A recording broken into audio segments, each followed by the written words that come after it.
Right, so I think we're recording, perfect. So welcome again to the Appalachian Natural History Seminar Series, and I am delighted to introduce Dr. Carson Benn, who is a program director with the Livelihoods Knowledge Exchange Network. Thank you, Dr. Benn, for visiting with us, and we're really looking forward to your talk. Please feel free to share a little bit more about who you are and what your background is, and what you're passionate about, and we're really looking forward to everything that you have to say. Thank you, Kenton.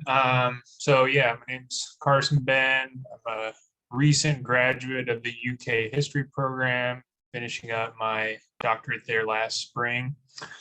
I'm not originally from Appalachia. Just goes to show that the interest in this region, even if you're not from there, can sweep you up and really get you involved in something really important and valuable that might even offer you a career somewhere down the line. I was brought on to Livelihoods Knowledge Exchange Network, we call it LICAN, because of my interest in issues of land and land policy and reform history. That's not exactly my dissertation and background, but once you get into this Appalachian Studies Network, it's something that definitely is a very important and integral topic to most things you're working on. So I could talk more about my own other stuff later on, but let me go ahead and see if I can set up my slideshow and we'll get started.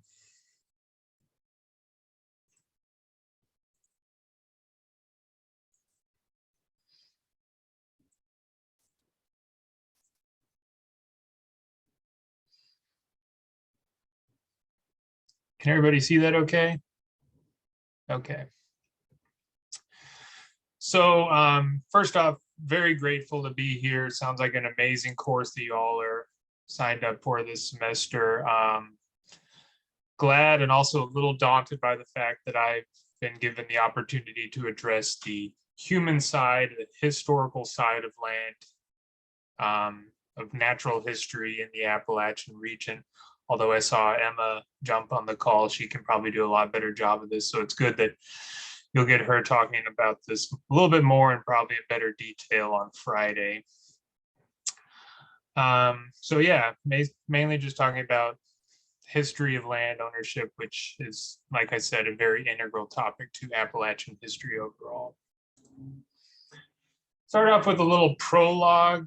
Some of you may be familiar with this, but I want to talk a little bit about the Appalachian Land Ownership Task Force. So obviously by the name, you can see it's a very important group to consider. They were founded in 1977. If you know Appalachian history at all, you know that that was a very bad year for floods, particularly in the Buffalo Creek area of Logan County, West Virginia. Immense floods. Buffalo Creek was due to a coal impoundment in the region that burst, and the slurry, along with all sorts of other things, just washed down the creek and carried out homes. A lot of people passed away in the tragedy, and a lot of lives just displaced and upended as a result. Following that, a lot of the activists that went there to care for people, to help get their lives back in order, a lot of them noticed that there was a shortage of available land, say for people to relocate their homes to or get started up again. Not a lot of available property in what seemed like an otherwise not really heavily populated area. So following that, there's a summit of a bunch of different community groups after that, met at the Highlander Center in East Tennessee, submitted a grant to the Appalachian Regional Commission, this big government agency, and got $130,000 to conduct a big study of Appalachian land ownership, to get a sense of why there's such a tight property market, housing market for ordinary people in the region, when it didn't really seem like that should be the case. What they produced is a book. There are many state level studies that you can look into, but they were sort of compiled into the 1983 book, asking the question in the title, "Who owns Appalachia?" I view this as a very provocative title, for the sense that in my understanding, that the stereotypical understanding of a rural area like Appalachia would be that there's not necessarily that much demand for land in the region. There's probably a lot available. So you would also think that the people that live there, people have these ideas about Appalachian, think of them as sort of like these hillbillies and this sort of bucolic natural paradise out there. They wouldn't think that anybody other than the people that chose to actually live there were the ones that actually owned the land. So upending the stereotype of Appalachia land ownership is simple, naturalistic. Maybe some people knew a little bit more than others about some coal mining, extraction of resources like that, but maybe just thinking of that as a minor case, certainly not really something that's widespread across the region. And also is something that's, if they would think about how land was divvied up in Appalachia, that is just sort of a peripheral, not very an intentional or guided, not really structured and laid out like, say, a city plan or something like that, just sort of a haphazard development in the region and not really all that complicated. But if you look into the land ownership history of this region, even if it's a region that seems like it's peripheral and on the side and unimportant to most people in the rest of the nation, you'll look that there's always been a lot of very focused attention by governments, states, corporations, and of course, people that actually want to live there. So all those stereotypes, this history that I'm going to briefly offer to you is suggests completely to the contrary. I will acknowledge right up at the front that I am mostly telling the story of white land ownership. And if you read the article that we circulated, or at least browsed it, I know it was very long, talking about land ownership patterns in general and how those have all been construed in such a way to keep minority people of color, Native Americans, and all different other racial minorities out of land ownership privileges. It's an important exercise to study this sort of settler colonial narrative and their enterprise and how they sort of establish their system, so that we can see how those other groups were excluded. So those racial minorities, peoples of color, but also, as we'll see, white working class populations within the Appalachian region. So thinking of this as Western Civ, and if I looked at your course description earlier, it seemed like you all are getting a good grounding other days in native or in indigenous land use patterns. So keep those in mind as well. But story, I'm sure you can understand, maybe you've heard before, encounters with these European explorers and other state powers as they move in to Soto. The earlier indigenous populations, the Mississippians of the pre-16th century, and indigenous Appalachian populations after that period start to decline. One historian calls these shatter zones for a number of reasons: instabilities within those indigenous groups, pathogens, so diseases, as you probably have heard of before, and sort of restructuring their earlier indigenous societies into this world capitalist Western economic system. And also other reasons, like I say, just all sorts of factors for why indigenous land patterns didn't really hold after these encounters with European powers. So looking specifically at the philosophy of land ownership, and I think Shoemaker in that article really dives into this and gives a good explanation of how it sort of bears out in present day land ownership. But it's good to keep looking back at sort of what are the sort of philosophical tent poles that are holding up these ideas of how people in the United States, maybe Western societies in general, think of themselves as landowners. If you own land, what does that mean? And what are you entitled to? What do you have to do with it? What are the duties and responsibilities? And exactly how many ways can you use your land? So this is strictly a cosmological understanding. Cosmology, just a thought process for how the world is ordered. Obviously, with Western societies, a lot of these are sort of associated around what you might call the Judeo-Christian ethics and cosmology. Of course, that's a complicated term as well. Differing, of course, from indigenous, and likewise, you can't really lump them all together, but you get some ideas of how they might be different. It's been a lot of Appalachian studies looking at Cherokee history and their sort of land ethic and cosmology, sort of a harmony, maternal, matriarchal society, and animism. So respect for sort of the animism, the living things within an environment, not really necessarily something to be owned and exploited. But there are certainly a lot of complications with that. Hate to do this in a history presentation. I know it's old hat, but having to have a slide with text with old dead white man on the side. But trust me, at least we've got a couple or just one here I think that's important to consider. So late 17th century, we have the scientific revolution. Francis Bacon and others sort of write about understanding the new world, where Appalachia was, and the rest of the colonial Americas were this undiscovered territory, uncharted and unknown, to be surveyed and understood with this sort of empirical method and domination, so as to extract the rewards, value, and wealth of the places that they found. So thinking that there's a lot of spaces that have been undiscovered and can be put to use for the benefit of the European powers that find them and come across them. Also, in addition to that, a naturally stratified social order. Francis Bacon, among others, used this phrase that you see a lot in these sort of early Atlantic world days of hewers of wood and drawers of water, that there's always going to be social divisions between the wealthier powers who are able to fully understand and take care of the land as more or less owners of it and stewards, and also lower class people who do not have the innate capabilities to live on or own the land and take care of it in that same way.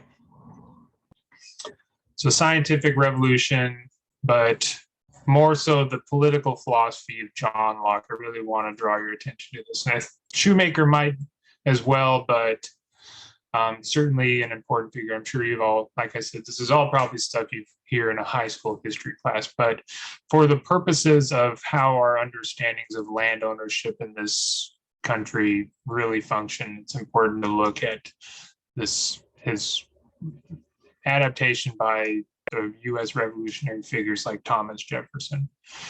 So looking at some of this text, first off, in this section, property, you get that cosmology, God who hath given the world to men in common, also given them reason to make use of it to the best advantage of life and convenience. Fruits it naturally produces and beasts belong to mankind in common, being given for the use of men. There must be necessity of them by means to appropriate them by some way or other before they can be of any use or at all beneficial. So land offered to men to use it, but also a sense that once you own land, you have to appropriate it, you have to hold it, and you also have to find some way to use it to make it useful to other people in your society.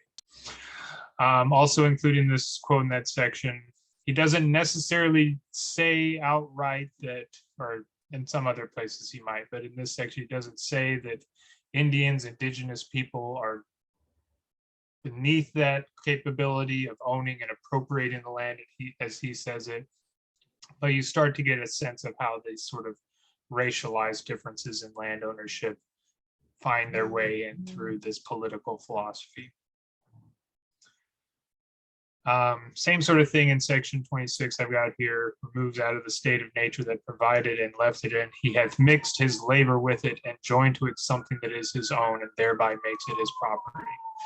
So sort of like you see in this fee simple sense, the understanding is that you live on the land, you put your labor into it, and thus that is the sort of contract that you have to own the land. You're working on it, and thus it's yours. You're improving it in some way.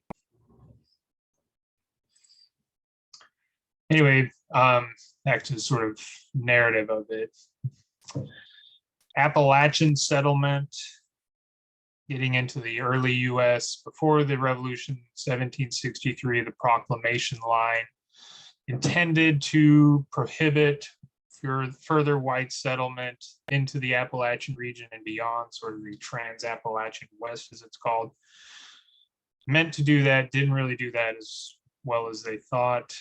But it was put there by the British to sort of maintain peaceful relationships and negotiations with indigenous people that were there already. But if they're not able to prevent settlement into those regions, they're not able to necessarily keep the peace either. Obviously, after the US Revolution, that line goes away, so there's a lot more westward movement of white settlers, and thus more encroachment on indigenous territory. If you read Jessica Shoemaker, you probably gathered this, but she's a law professor at the University of Nebraska, and she's done a lot of work on this issue of land disenfranchisement and expropriation among Native American populations out sort of more in that farther west territory, but really hone in on this Johnson versus McIntosh Supreme Court case that really sort of is emblematic of where this Lockean, Baconian sort of philosophy gets baked into the United States system of property law, which is basically saying that Native Americans do not have the capacity to own land as well as white settlers do, and thus their claims to land are, maybe some of them can be recognized, but all in all, it's the white settlers who have the better systems, the better understanding of land ownership. So they have better entitlements to the land that they're coming across now. As far as people who are actually settling there, it's mostly small agricultural properties up through the market revolution, early 19th century. Difficult to get a lot of that industrial development and coal mining, things that we see in a little bit here, but roads, literally inroads, are being developed to start those big businesses, those industries within the region. But for the most part, it's still farmland and small farmland at that. This last point here, speculation. It's huge settlement of the region, but there's also a lot of surveying of the land to sell to wealthy speculators and just wealthy people. So they buy up a lot of the land, sort of banking it as sort of as an asset to them. But squatters, that means that there's a lot of people who might, lower class people who might just settle there anyway, even if it's not technically their land, and start farming operations. And not want to leave you in any doubt, slavery was certainly present in the Appalachian region. At about an even keel, even if it looked a little bit differently, exercised a little bit differently than the deep South states, not that big plantation agriculture, but there was slavery practice. There were slaves living in Appalachia.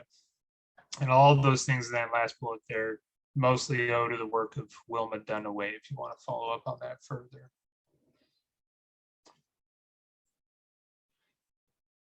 The main transformation of land ownership goes with probably the biggest transformation of Appalachian society and economy, which is in the late 19th century. If you know Appalachian history at all, you know that this is when really the coal mining and other industries started, 1880 to about 1920.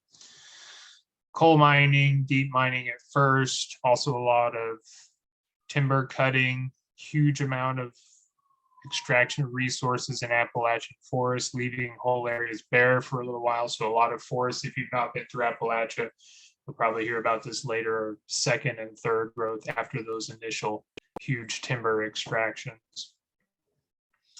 And also construction of new coal mines. This is a picture of Chattanooga, I think. So river towns attracted that industry particularly. So all that business starting up, but industrialization specific effects on land ownership. So we have that system of a lot of smaller farms, And while that sounds like this sort of bucolic paradise, it's a pretty meager existence, not a lot, certainly not a lot of cash circulating in that economy, not a lot of not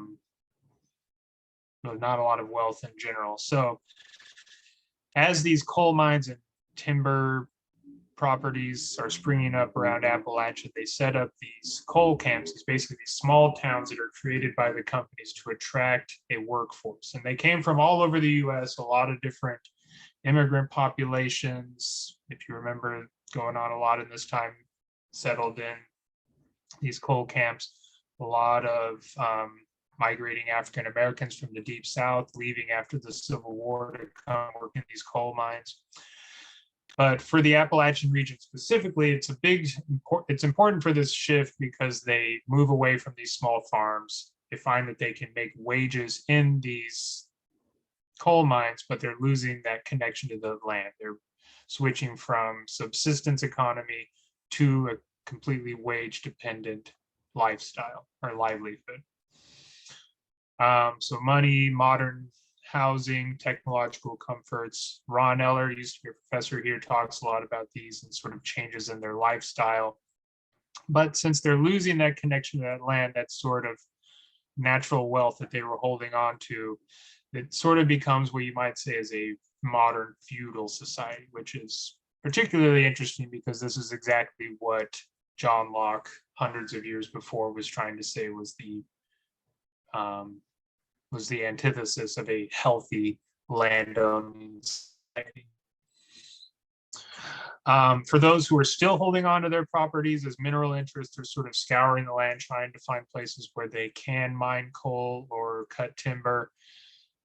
Mining specifically, landowners sold away their mineral rights. This is sort of that first wave of what we might call severance of the mineral rights between the surface rights. Whereas before you might have said that you own the surface and pretty much everything down to the center of the earth. Now on the land, but you sold away the rights of a company to come in and extract the coal that's beneath you.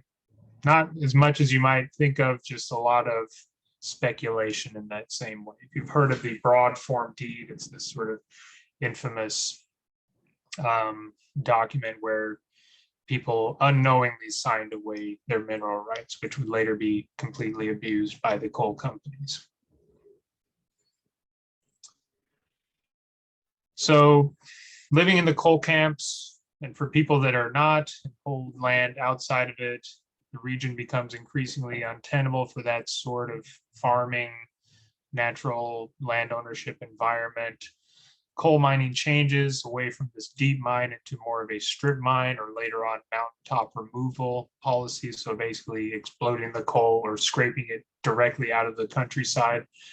So say if you signed away your mineral rights, and that broad form deed says somewhere that you've also signed away those mineral rights, which can be extracted by any means necessary that the coal company wants, so they can come in and basically bulldoze your land and make it worthless.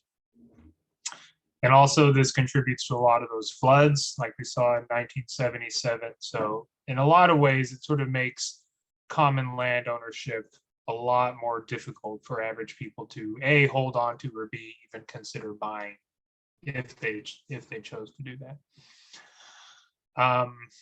Protest movements, the widow Ollie Combs here, some local landowners protesting that, and they eventually earned some protections against strip mining, Surface Mining and Control Act. You'll probably hear a lot more about that later on, more of the technical aspects of it. But as the land's getting to be increasingly untenable and the labor force in the coal companies is reduced because these new means of extraction don't require as much labor, you start to see a lot of people out migrating from the region. So leaving, going for cities in the Rust Belt, Cincinnati, Detroit, taking up residence there and leaving open a lot of property in Appalachia. But talk more about out migration in a little bit.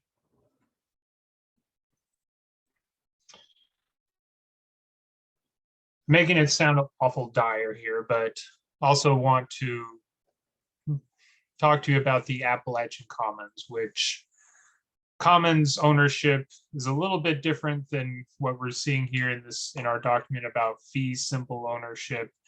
And there's various ways that it can be applied. Commons ownership, obviously, basically meaning that a lot of people have access and a right to use a piece of property, even if they don't necessarily have, even if their name's not on the deed or they're not really having a formal agreement to use that property. There are two ways. Some of these are just sort of informal arrangements called the de facto commons, where people are just using the land, maybe somebody else's property that's not being policed or fenced in any sort of way, or a de jure commons, where it's sort of a legal system put in place to protect the land and make it available for everybody to use. These images here, two major commons movements in Appalachian history. The one on the left is sort of a poster, is a comic that was put up in favor of a National Forest Service protection. So tending to the forests and making sure that they're not completely laid waste to and made for the enjoyment and use of people that are actually living there. And also FDR at the dedication there of the Great Smoky Mountains. So two different types of commons, and both, well, the Forest Service and national parks, these were what you would call de jure commons. So laws set up to protect them as spaces that people can use in certain ways, not in any way they want, but they're available spaces to the general public and thus common spaces. So even though we're sort of tightening up on land ownership, everything's seems to be more valuable, a little bit more agitated in terms of who owns what and who's still able to live and work there. There's still these commons patterns, so always be thinking about how those might be existing in Appalachia or anywhere else in communities for sure. Another important thing to consider, TVA, if you're all not familiar with that, maybe some of you are from Tennessee, you've probably recognized or been on a TVA created body of water. I view this as sort of a renewed scientific revolutionary moment in American history after Francis Bacon. Started out as an attempt by the New Deal government, so those mid-30s government programs to control floods, prevent damages to people's homes as a result of river floods, eventually grows into this massive project of electricity generation, so hydroelectric power, but also a major project to just sort of fundamentally alter the agrarian economy of, not entirely in Appalachia, but parts of it are certainly concerned a lot of Tennessee and other states as well. So building dams and encouraging the use of scientific agricultural practices, as you see in this image down here, just sort of calling out earlier patterns of maybe not using these chemical fertilizers and things like that, encouraging people to use these state-of-the-art techniques to get better farm production. And also bringing in home appliances, this huge exchange of refrigerators and washing machines.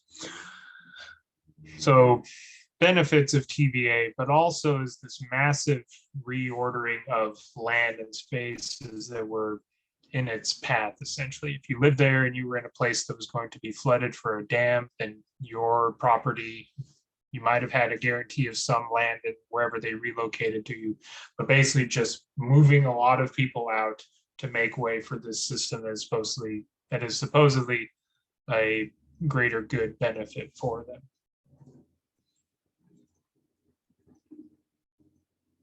I'm doing on time, okay. I don't have a whole lot more. So got the TVA. Shortly after that is sort of this post-World War II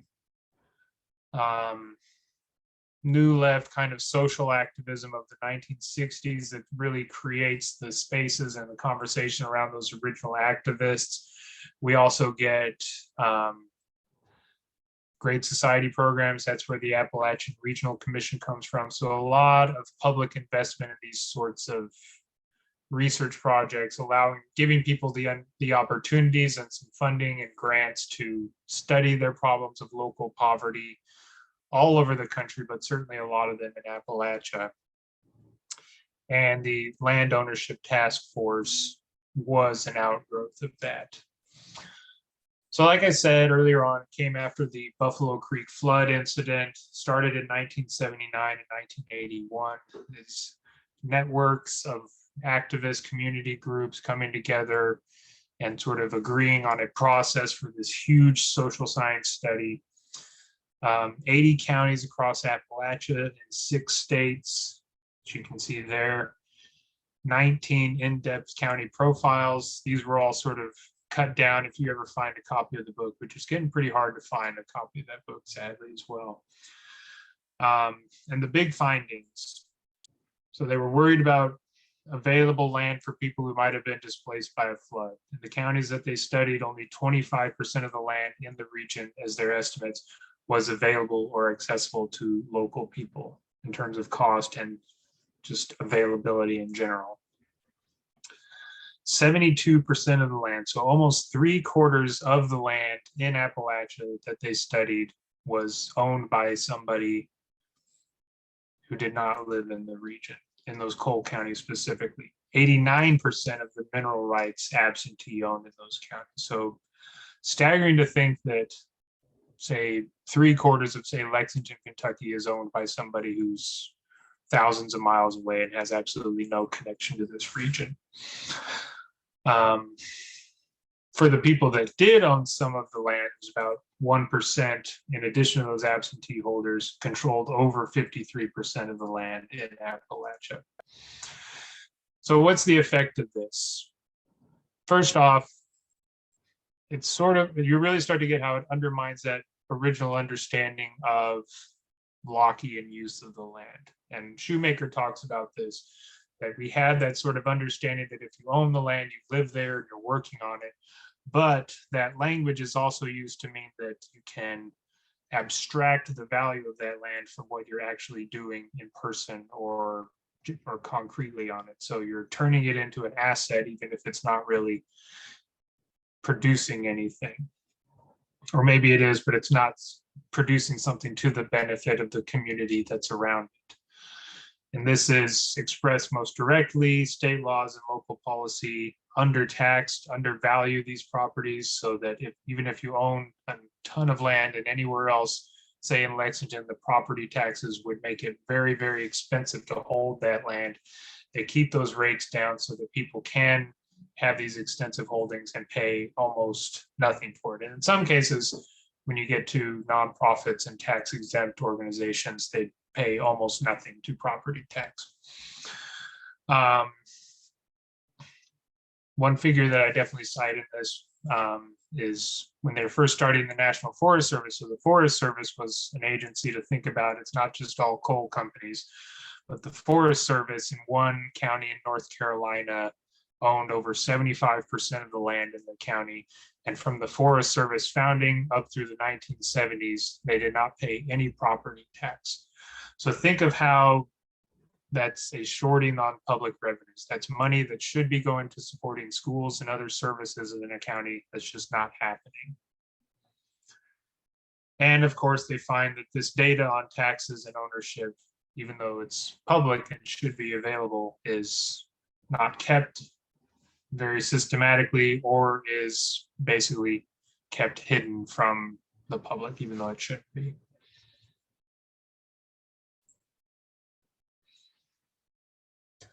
The groups that, and a lot of the people that came together to form the Appalachian Land Study went on to form other activist groups in state level. If you've heard of Kentuckians for the Commonwealth, started as Kentucky Fair Tax Coalition, organizing to abolish that broad form deed, which I mentioned earlier. Western North Carolina, preventing clear cutting of forests in that area. And also sort of solidifying Appalachian Studies Group, which a lot of us, me certainly, a lot of your guest speakers that are coming in, we wouldn't be where we are able to study what we have without the benefit of this Appalachian Studies Association network. So a lot can be tied to that Appalachian land study. Now, like in other groups and a lot of UK faculty, Karen Rignall in community and leadership development, also for Lindsay Shade, these are professors here at UK. Other groups came back together in 2016 to say that we need to update the land study. It was done almost 40 years ago at that point. So we needed to renew it because we feel that a lot of the issues that they were trying to target and highlight have not really changed significantly since that original land study finished up.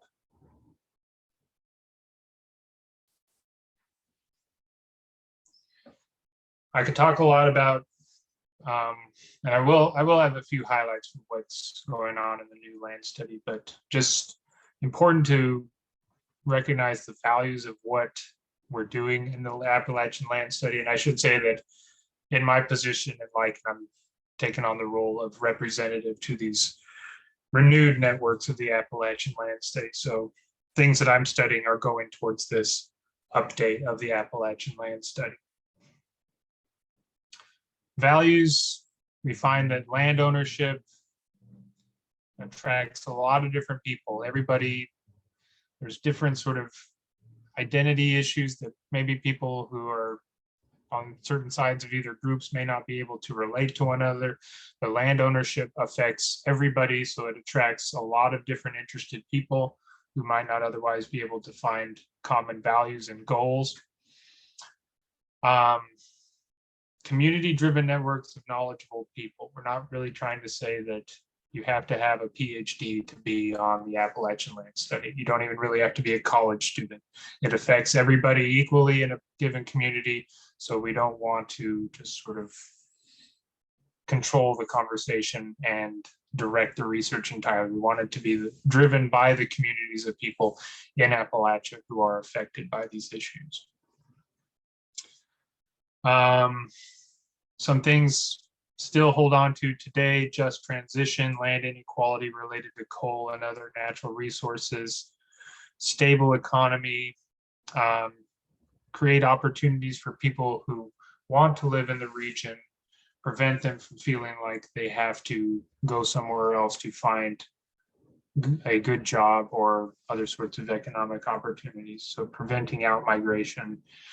And like I said, if taxation is just and fair for these systems, then that means the public services in the region will improve because they'll have an actual funding level that they should have been having for many, many years. Build communities, build people's ability to come together and solve problems for themselves, and also make it accessible for people to look to research these things and not have them hidden from them by government or whatever powers are holding on to this land in the first place. And some things that are sort of along that same lines, but just some sort of 21st century updates for how that might look. More data accessibility, some digital tools. And this can mean a lot of different things, but obviously the values that we have and research that's come in the past 40 years makes a lot of what they were looking for in that original land ownership study not obsolete, but just recognizing that there are different contexts that we need to appreciate. Certainly the issue of indigenous land expropriation. How can we say that there's land inequality if we're not really thinking about the full historic consequences of that original indigenous expropriation? How much can we really say that anybody should be able to say they own Appalachia? Am I doing good so far? Okay. I'll finish up with a few things that we're working on as far as this Appalachian land study. So some things we're taking on that just look a little bit different. And one of these really exciting for me is called the issue of heirs property, and directly related to that out-migration issue. So how it happens is, say somebody owns a piece of property in Appalachia. they're not very wealthy, or for whatever reason they weren't able to get a will, so where they would pass it legally to their heirs or anybody. If they die without that will, it sort of passes into this limbo state where we have a lot of different co-tenants, usually their children and all their heirs. And everybody who is an heir has this sort of co-tenancy rights, but none of them can say that they're the actual single owner, which means they can't use the property, say, to take out a loan to build a house on it or something, or can't even really think about selling it unless they have the full consent of everybody who's a co-heir. And say if it's an out migration situation, somebody's moved away and has no idea that they own this share in a property, how do you get those people back into it? Leaves these properties vulnerable. And it's really just an unknown issue. It's something that scholars have sort of taken an interest in more recently. It's really been studied in African American farm communities in the US South and Native Americans, but it's prevalent in Appalachia. We're just not really sure how much of it and how it's sort of used in Appalachia, which means there's a ton of economic opportunity. There's a lot of land assets, particularly, like I said, for people that are living there. If we can understand it, then we can sort of unlock its ability to produce for people that are actually in the region. Stories of place. Dr. Rignall particularly has been working on this one, just trying to create this public archive of history, stories, basically, of why people have a connection to this region, why maybe people who don't really understand what Appalachia looks like, why they should understand why the fact that people's livelihoods are being threatened by unequal land ownership, why that's a problem for people. It's that there's actually reasons why folks want to live here and want to stay here, even though they're dealing with a lot of external factors that are all but trying to push them out of their homes.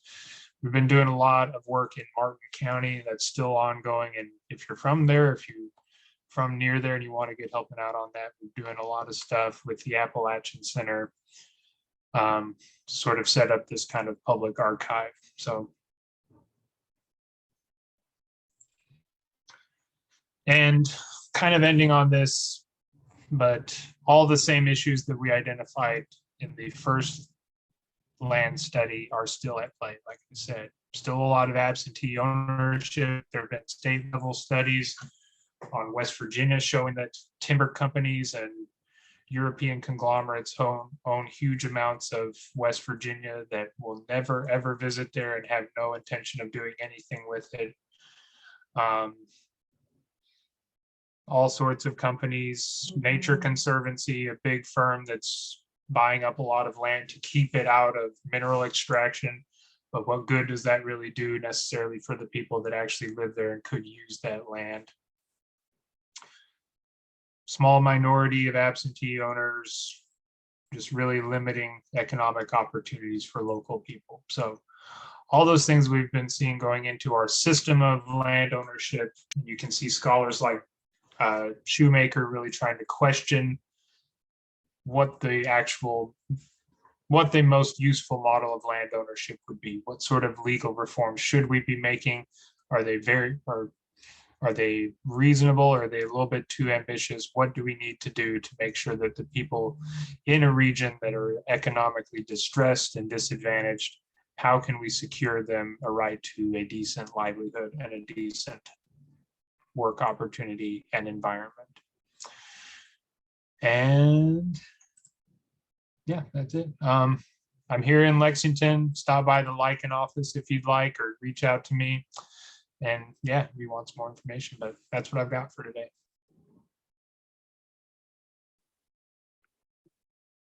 That's awesome, Dr. Benn. Thank you so much. Really incredible presentation, very informative. I feel like I learned a lot about land ownership in Appalachia. Thank you so much for sharing that with us. We're opening up the floor. We have time for a couple questions. I'll maybe kick off with a question for you, Dr. Ben. One of the things that you mentioned near the end that got me thinking a little bit is this kind of phenomenon of large-scale absentee ownership.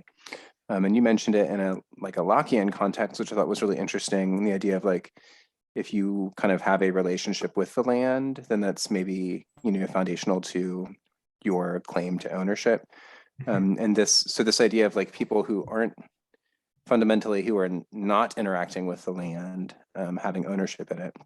What are the implications of that for from like an ecological context? Do you have any thoughts in that respect? Like as far as land health and management for different like health outcomes, like what do you think are the potential implications of that?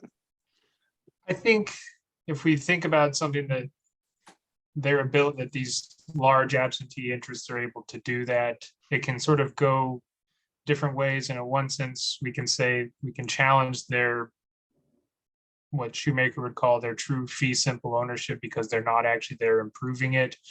And you could follow her work or her colleagues to show how the sort of legal systems are ostensibly set up in a way as to encourage those types of people actually being on the land and using them. But then there's a different way, if you're thinking about ecological context, why that could also be damaging to the land. If you follow Kentucky politics, there's a huge amount of revenue that comes from fees from unmined coal. So that's sort of the same idea. They say we want to keep this land in production, but if they're legally obligated to keep mining that coal, obviously that's going to have some bad environmental consequences for the region. Great, thank you. Any other questions? Anyone else have a question? Feel free to raise your hand. You can use the raise hand feature on Zoom, or you can type your question in the chat. Any other questions? You can just unmute and ask.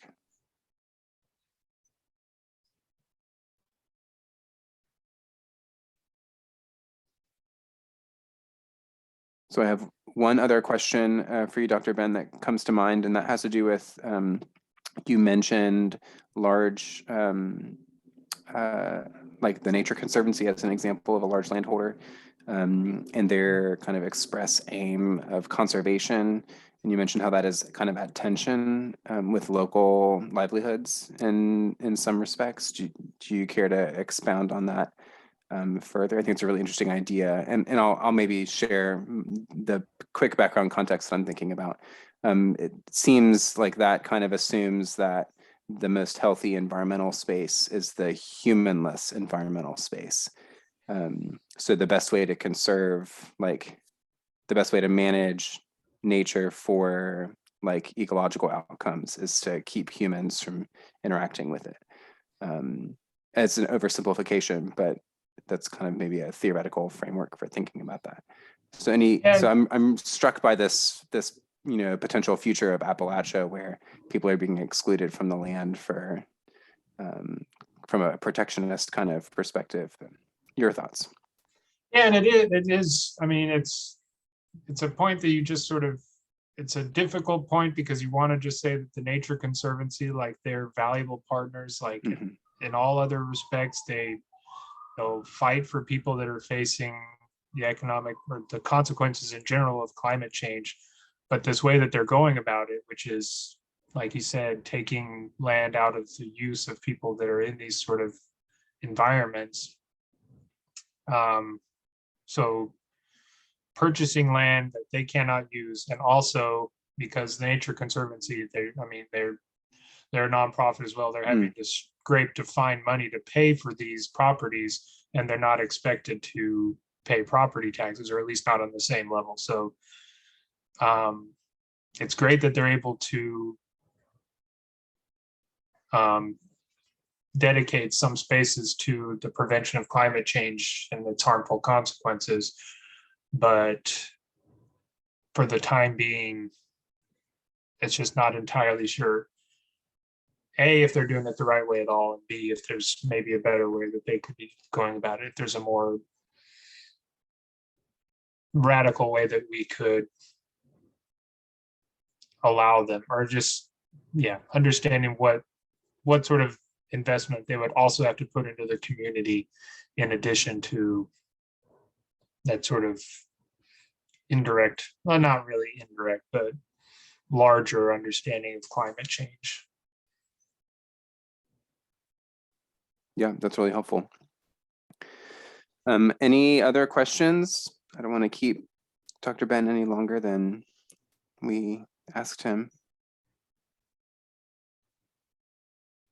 All right, let's give him a virtual round of applause. Thank you so much, Dr. Benn, for your willingness to share with us, and thanks for your willingness to switch to a virtual modality at such a last minute. So thank you so much. Thank you all. I will post the recording of this lecture to YouTube and share the link.